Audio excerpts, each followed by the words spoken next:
Okay, good afternoon, ladies and gentlemen, Arduino fans. Um, Welcome back. Before we go further on the Arduino house, I want to look at some basic things, and we took a quick introduction to the overall language reference in the previous, and now I want to dive a little bit deeper into. Let me see. There we go. There's my copy. You have your copy on the screen, and I have my copy on my screen. I want to dive a little bit deeper into the language reference, and I want to, we'll go into, like, what's the first thing that we can do to make sure something is working, right? Like, print. The print class, these are classes, by the way, right? There's a print class. It's an abstract base class, right? That deals with print functions.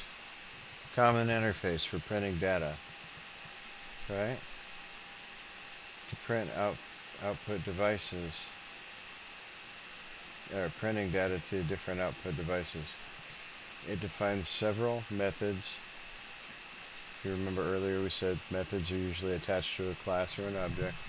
It defines several methods that allow printing data in different formats. Print class is related to several libraries in Arduino that use the printing functionality to interact with such devices such as serial monitor, LCD screens, printers, etc. Some of the libraries that use the print class are serial, LCD, Ethernet, Wi-Fi. That's interesting to know. And our functions in this are write, print, and print line. See also serial. So, what can we do with that? What does a write function do? This function writes data from a peripheral device in response to a request from a controller device. That's not really what we're looking for right here. That would be like, okay, and let's see, what does print do? Prints to the serial port as a human readable ASCII text. This command can take many forms. You might say serial print 78 gives us 78. Okay, so this is a serial print to the so let's try that. What does this do? You can flash memory. You can pass flash-based memory strings by wrapping them in. Okay, we just want to try something simple, right? Like serial print 78. So we'll copy that and move that over here, and let's just put this down here.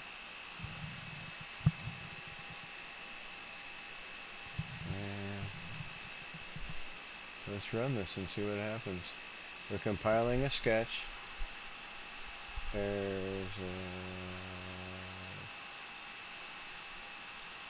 They expected a... Yeah, it gets everybody. They want a semicolon at the end of that statement. Okay, so that's happening. And let's look up here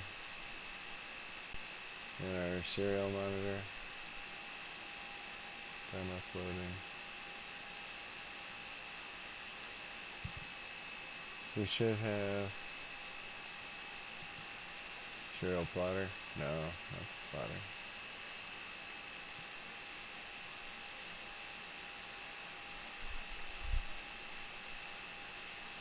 Yeah. Let's see here. They should just continue to print something.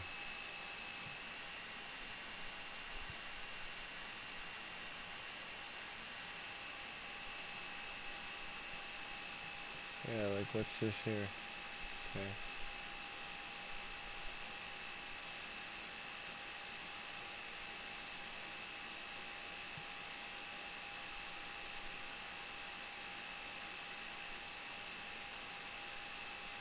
Yeah.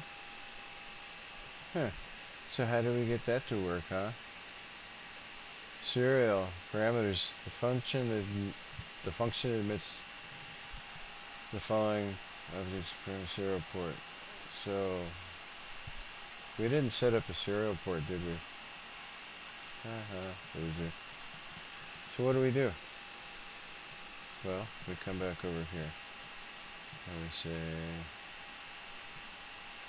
serial.print. This is our example code right here. Okay, so come on. Can I copy all this? Copy. Okay, then bring this over here. Highlight everything, paste.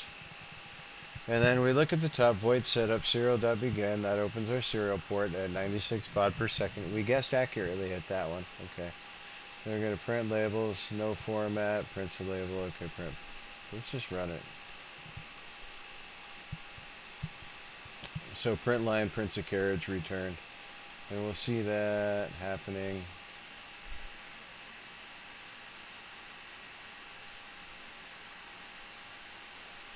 Come on. Then the serial port opens up. There you see now we're printing all this stuff over here, right? And what is it? All of this is within the loop setup, so it's printing all of this. Like a label T, it's all stuff that's in a loop. And then for ASCII, print, all these calculations. We can read more about these later. And print line. But this is just saying, we're running this script. Oops. We're running this script and we can see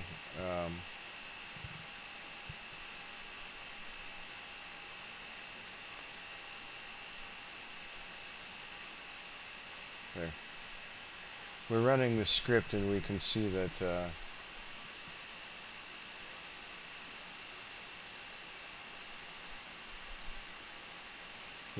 that our communications are working, right?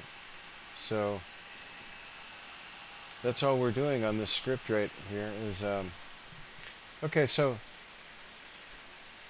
let's simplify this to like the barest thing that we possibly can, right? Let's just do this. Boom, cut out all that stuff. So what do we have now?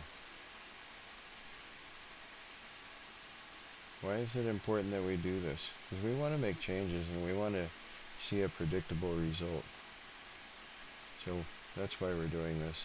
What do you expect is going to happen? We should have a word going across the screen that says no format, right? No format, no format, no format, no format. And so it just repeats that in a loop. Isn't that cool?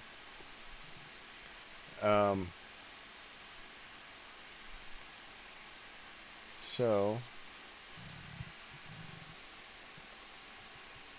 it's just going to continue doing that forever and ever. So, but what could we do? Let's copy this. What are we doing now? We're just playing with this. We got something to work, right? Now we're testing. Now we're testing it, and we're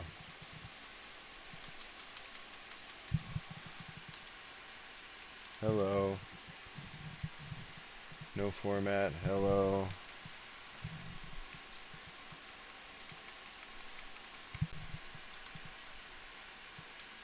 I'm a goat.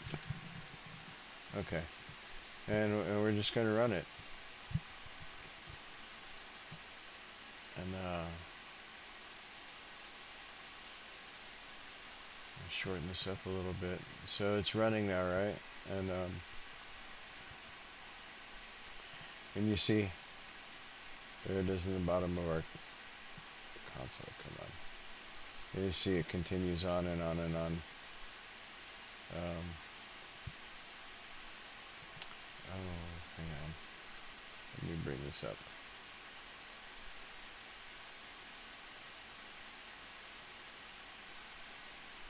There. There you can see the bottom of the console. Hang on.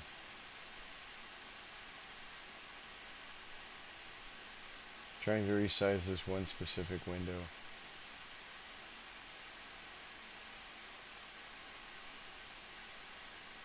So there, okay.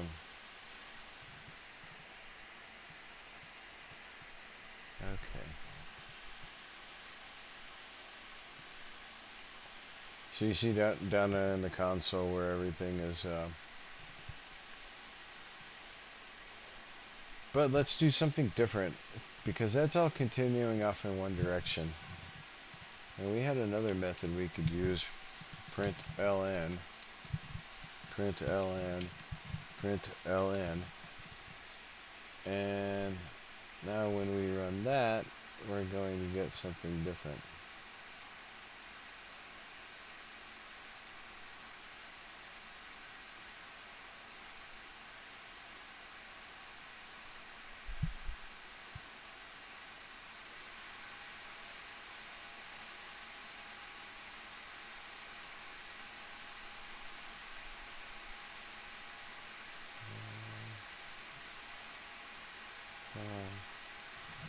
Okay, there. There, so you see, serial print sends everything in one line in one direction, and that was really hard for us to read and tell that anything was going on. Serial.println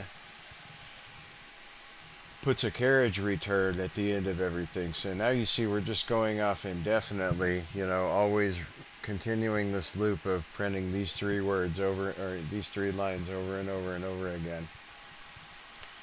So what did we do here? We basically just, we tried out one piece of code. We tried out this serial.print line, and we know that in order to get that output, we need this input to open up. So we put this serial.begin method. Talked about the serial class. The begin method is part of the serial class. Maybe they call it a macro, but macro class. Okay? So we call on that class, and we call this begin method, and we initiate the port at 9600 baud rate. And then setup and loop, those are functions that we saw. They're, general functions that we saw earlier. So we're not returning any type. We're just sending these words here to the console as a print line in the serial using the serial macro as transportation. We're sending it serially. So that is how we tested our first method, and we see that things are working. We sent that to my module, which is this ESP-Dev32. So that's one way of testing and making sure that your module is working, is just to try something. And although it's not printing up here on the screen, we do know that we have communications. Otherwise, otherwise it would send an error.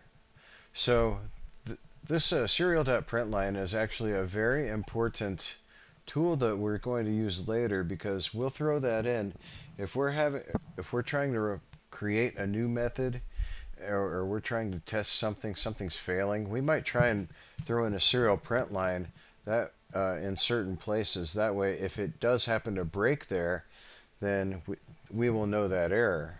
And that's basically how error codes are run. They have, print line or certain breakpoints, say, and they're programmed to tell you, oh, if this happens, go check that. And so they're used quite a bit, especially in developing and troubleshooting code. So that's an introduction. That's really kind of one of the very first things that we've done with the Arduino code, is print something to the console to make sure everything works. There's not much more to say about that. Everything else we do is going to have to deal with, creating variables and building things and structure and comparisons and control theory and all of that. But right now, the idea is you have opened up a sketch, you have sent a message to the console, and you have verified communications and everything is working for you. Now you can write whatever you want, and you have the entire library, so like you don't have to rely on me to show you. You know, if you have some kind of a motor controller that you want to try out and I haven't made a video for it yet, you can go to the Arduino documents and look up how to put the code in for it, and et cetera, et cetera. So we'll continue with this. We'll try and get everything a little bit more stripped down and basic, but I am excited to get launched on this, and I'm excited to try out new things and see what we can have going on here. And we'll look forward to more Arduino in the future.